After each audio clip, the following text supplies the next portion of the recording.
Vodafone idea ने सरकार को एजीआर रीकैलकुलेशन का प्रपोजल भेज दिया है। इस प्रपोजल में वोडाफोन आइडिया ने सरकार से कहा है कि उस पर जितना पुराना बकाया बताया गया है उसका हिसाब किताब फिर से देखा जाए, यानी कि रीकैलकुलेशन की जाए। कंपनी का कहना है कि पहले जो रकम निकाली गई थी उसमें कैलकुलेशन को लेकर कई गलतियां हैं और कई जगह एक ही रकम 2 बार जोड़ दी गई है। इसके अलावा कंपनी चाहती है कि सरकार जुर्माना और ब्याज भी माफ कर दे।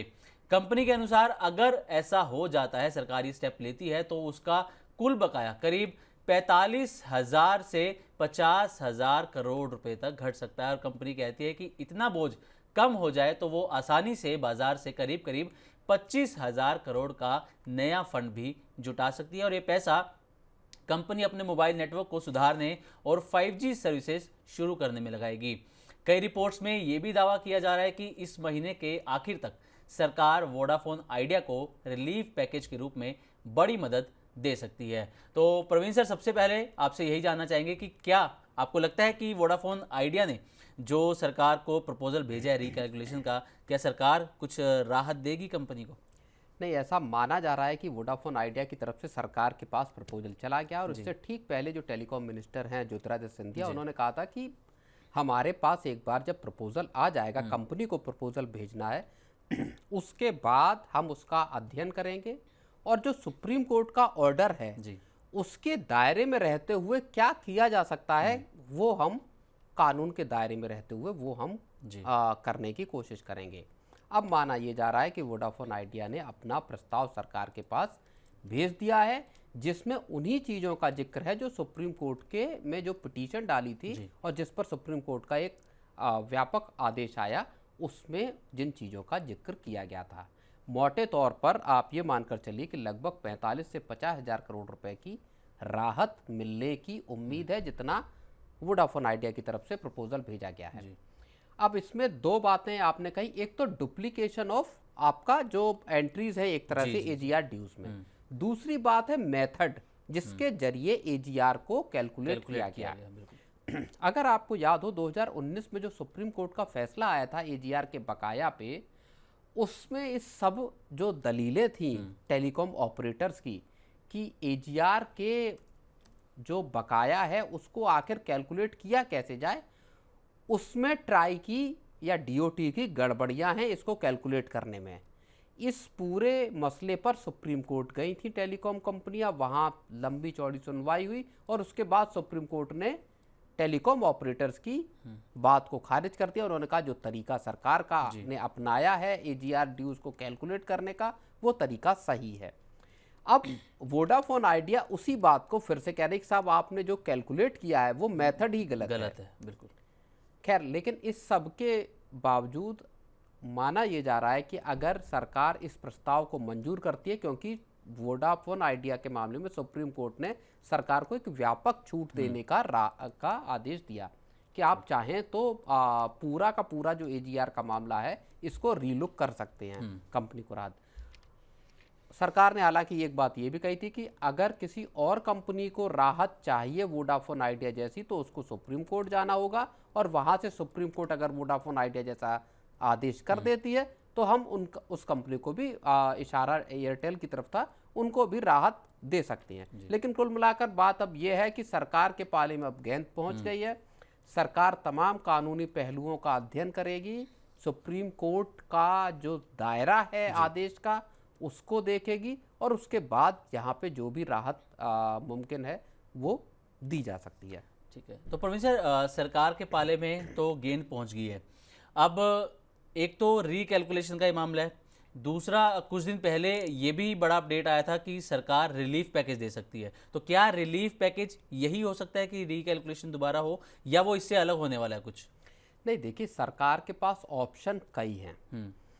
अब अगर आप 2017 के आसपास का देखेंगे, फाइनेंशियल ईयर 2017, तो लगभग 58,000 करोड़ रुपए के आसपास की लायबिलिटी है जी।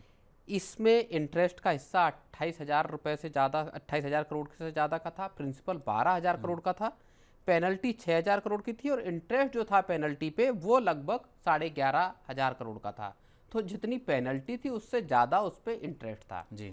अब यहाँ मसला ये है, और ऐसे कई ऑप्शन सरकार के पास हैं, इस तरह की बातें पीछे खबरों में आई थी। एक मसला ये है कि क्या सरकार जो इंटरेस्ट का पोर्शन है, पेनल्टी का पोर्शन है, इसको पूरे को घटा सकती है, ख़त्म कर सकती है। एक मसला यह है कि जो इंटरेस्ट लिया जा रहा है या जो जोड़ा जा रहा है, अभी अगर मौजूदा परिस्थिति में देखें इस साल मार्च तक तो लगभग 83,000 करोड़ का एजीआर बकाया कंपनी पे है। इसमें 45 से 50,000 करोड़ रुपए की छूट की मांग वोडाफोन आइडिया की तरफ से एक तरह से है। अब सरकार, इसके पास कई ऑप्शन है। सरकार चाहे तो जो 18,000 करोड़ रुपए सालाना का की जो किस्त है, जो अगले साल मार्च से शुरू होगी, हाँ। उसको में ढील दे सकती है, कह सकती है कि साहब आप 18,000 करोड़ मत दीजिए, 5,000 10,000 करोड़ रुपए साल का दीजिए। जो टेन्योर है उसको बढ़ा के 20 साल तक कर सकती है जी। इंटरेस्ट को, अभी जो कंपाउंडेड इंटरेस्ट लगता है उसको सरकार कह सकती है कि साहब आप सिंपल इंटरेस्ट पे इसको दीजिए। तो सरकार के पास ऑप्शन बहुत है, सरकार कौन सा विकल्प चुनती है, लेकिन कंपनी को फायदा होना अब तकरीबन तय लग रहा है, क्योंकि सुप्रीम कोर्ट का ऑर्डर आ गया, सरकार के पास पूरा का पूरा मामला है। अब कंपनी किस तरह से वोडाफोन आइडिया, जो 25,000 करोड़ की बात आप कर रहे थे कि जो बैंकों से कर्ज मिल रहा है, और बैंक भी इसी इंतजार में है कि आखिर सरकार एजीआर ड्यूज पे क्या फैसला क्या लेती है। उसके बाद कंपनी, उसके बाद बैंक अतिरिक्त जो कर्ज देने की बात करेंगे। कंपनी जो 50 से 55,000 करोड़ के केपेक्स को लेके देख रही है, वो सारी चीजें सरकार के अब फैसले पे टिका हुआ है। तो प्रवीण सर, इस मुद्दे में हम क्या ये कह सकते हैं कि सरकार दोनों तरफ से फंसी हुई नजर आ रही है। अगर वो वोडाफोन आइडिया की मदद नहीं करती है तो जैसा कि कंपनी की तरफ से भी कहा गया था कि वो अगले साल तक कामकाज बंद करने की भी नौबत आ सकती है, तो सरकार का पैसा डूबेगा वहाँ पर। और अगर सरकार राहत देती है तो क्या इससे सरकारी खजाने पर बोझ पड़ेगा? तो क्या इस नज़रिए से सरकार दोनों तरीके से फंसती हुई नजर आ रही है यहाँ पर? नहीं, देखिए, सरकार, अगर आप एक हाइपोथेटिकल केस को समझिए, अगर सरकार राहत न दे और कंपनी कह रही है कि हम डूब जाएंगे साहब, अगले साल मार्च के बाद हमारे लिए ऑपरेशंस चलाना मुश्किल हो जाएगा, उस केस में सरकार अभी 49% की स्टेक होल्डर है, कंपनी की सबसे बड़ी स्टेक होल्डर है। सरकार के सामने दिक्कत यह है कि वो 49% से ज़्यादा स्टेक कंपनी में रख नहीं सकती। आपको या तो दूसरा इन्वेस्टर लाना होगा या और कोई तरीका अपनाना होगा जिसके जरिए आप स्टेक को अपने को बिना बढ़ाए कंपनी को राहत दे सकें।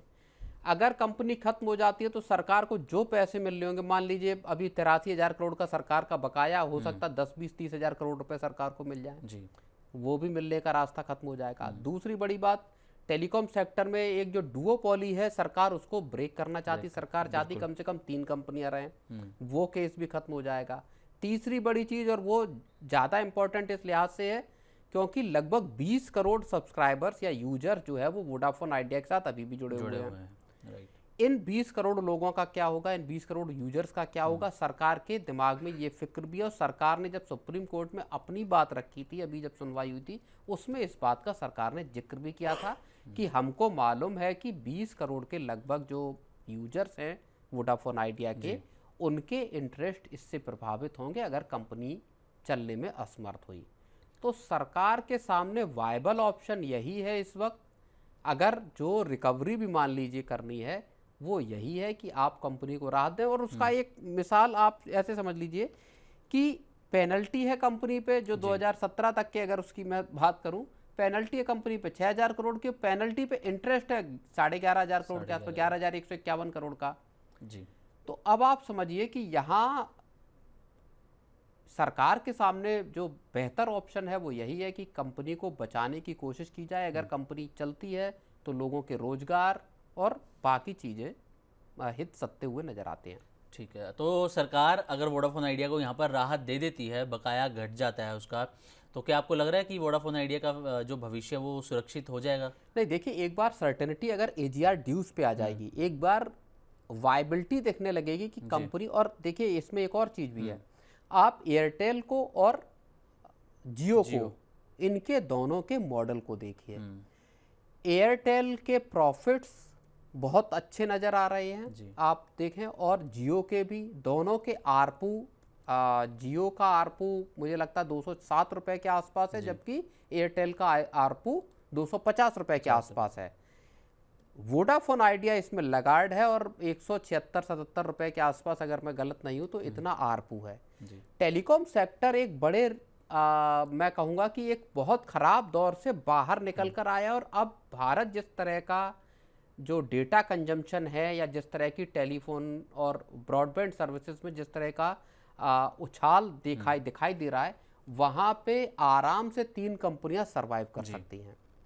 कंपनियों का टारगेट 300 रुपए के आरपू पे पहुंचना है। बिल्कुल। तो बड़ा बाजार है भारत दुनिया का एक, और ऐसे में मुझे लगता है कि सरकार की अगर राहत रही और 5G और 4G को जिस तरह से स्ट्रेंथन कर रही कंपनी, तो यहाँ पे कंपनी वायबल भी हो सकती है, कंपनी चलती हुई भी रह सकती है।